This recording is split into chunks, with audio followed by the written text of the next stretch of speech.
want to stay focused on you. Okay. Could I say one thing? Look at all the lies he's told over the last couple of weeks. He said he was at the World Trade Center, and he wasn't. He said he flew airplanes, right? He didn't. He said he drove trucks, and he didn't. Everything he says is like a lie. It's terrible. Mr. President, even his handicap in golf, he said he's a 6. He's not a 6. I want to stay focused on you.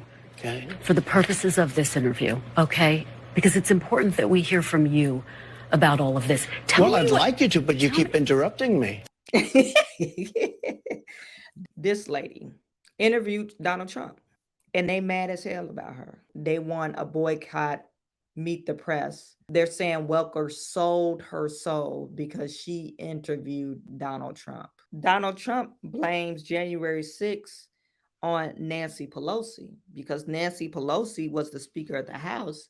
She had control of calling the National Guard, and she didn't. Who you called, by the way, on that day? Nancy Pelosi. I don't have. Why would I tell you that? Listen, Nancy Pelosi was in charge of security. She turned down 10,000 soldiers. If she didn't turn down the soldiers, you wouldn't have had January 6th. Did you call military or law enforcement? What? Did you call military or law enforcement at the moment the Capitol was under attack? I'm not going to tell you anything. Let me put it this way. I behaved so well. I did such a good job.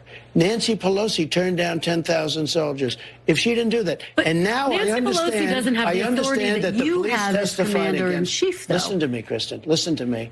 I understand that the police testified against her. The chief very strongly against her. Capitol Police, great people.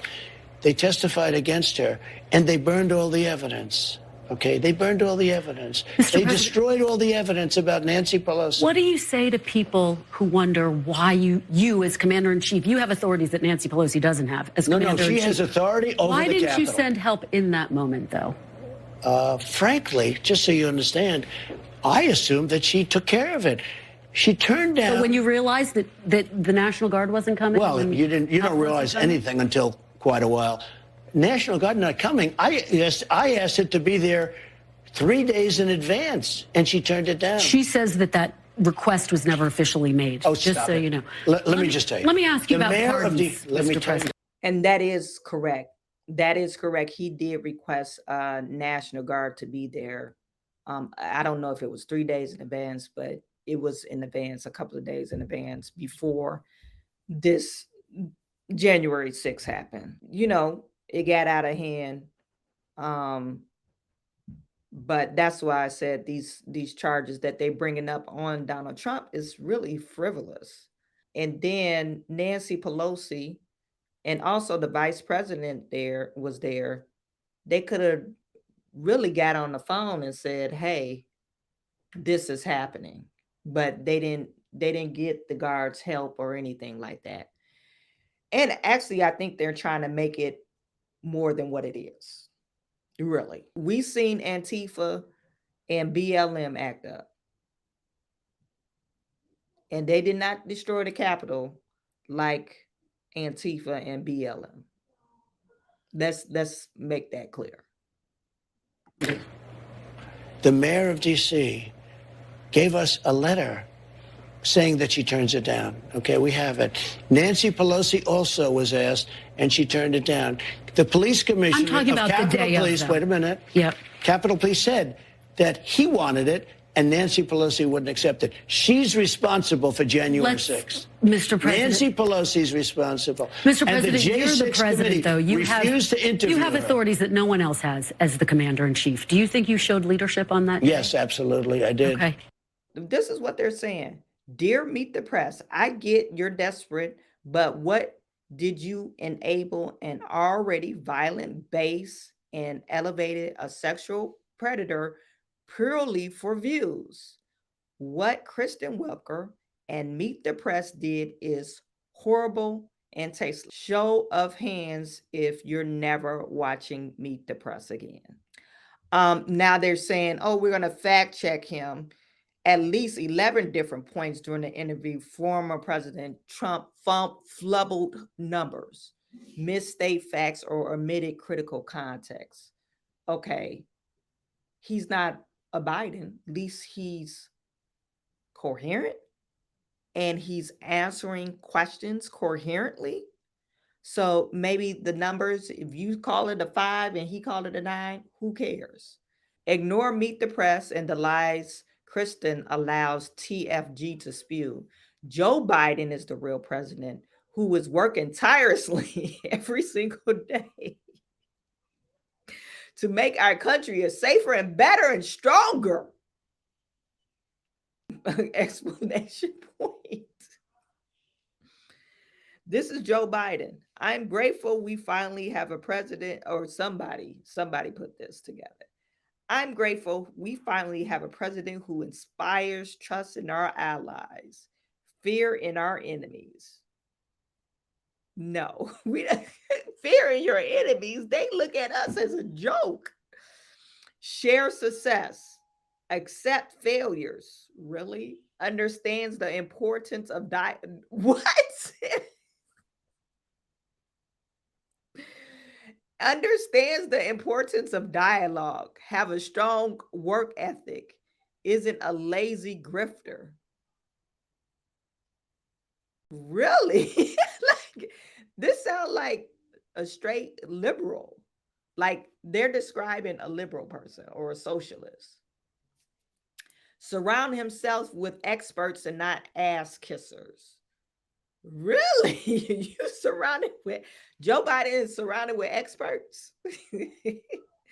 Ignores petty insults and doesn't respond in kind. They just said they described Joe Biden.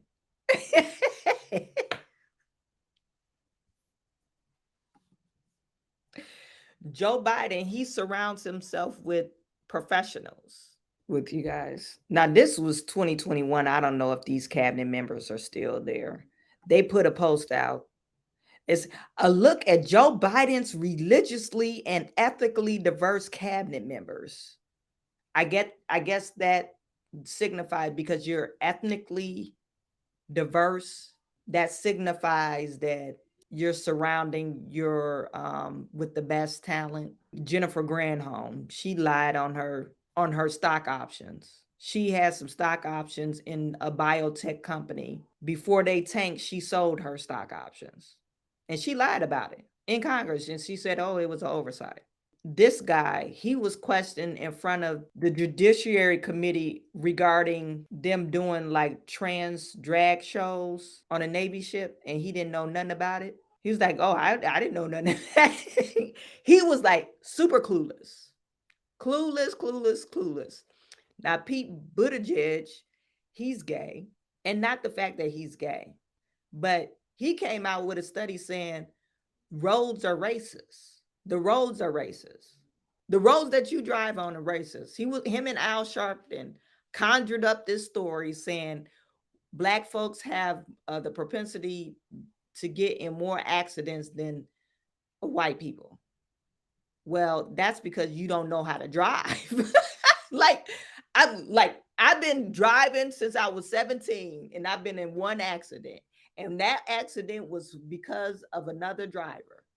Like, you don't know how to proper operate a motor vehicle. And because the roads are racist, we're saying Black folks get in more accidents than white people. Like that's now you can make that claim if you say women or men. We could say men probably get in more accidents than women. Reason why I'm saying that, more men take more risks. And if you look it up, that is true. But they didn't break it down by race of people. So they made up this bizarre claim that Black people have more propensity of getting in accidents than white people. And it was on a special, you guys. This is the smart people that he surrounds himself with. And the other two nut jobs are not on here. I don't know why they're not on here. But the one that's a trans lady, a man, but it's a trans man. And he's like a medical professional. He was married, but he decided to transition after like in their marriage. And he just divorced this lady 2 years after he transitioned. But the lady, bizarre things, I'm not making this stuff up, you guys. Bizarre. the bizarreness of this story, the lady he was married to was a physician. She helped transition him. First transgender 4-star officer. She's the U.S. Public Health Service Commissioner. Remember him? He got fired, though, because he was like a damn kleptomaniac and really weird. He was stealing women's clothes in the airport. This is what this tweet is saying. She said, surround himself with experts. Experts in what? Cross-dressing? Being gay? Like, come on now. Like, what? Surrounding himself with experts. A lot of his cabinet members are gay. Even the press secretary. She's gay too. Is that an overrepresentation? She's gay. This guy was gay. Buttigieg is gay. The transsexual, he's gay. Well, would he be gay because I guess he's still attracted to women? But yeah, now he's gay. If he's a woman, he's gay. He's a lesbian. But you're saying that's expertise.